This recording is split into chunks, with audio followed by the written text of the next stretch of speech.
श्रीं क्लीं श्रीं कुबेराय अष्टलक्ष्मी मम गृहे धनं पुरय पुरय नमः। ॐ ह्रीं श्रीं क्लीं श्रीं कुबेराय अष्टलक्ष्मी मम गृहे धनं पुरय पुरय नमः।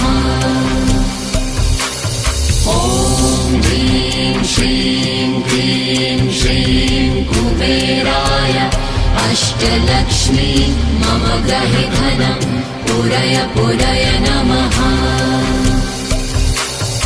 ॐ ह्रीं श्रीं क्लीं श्रीं कुबेराय अष्टलक्ष्मी मम गृहे धनं पुरय पुरय नमः।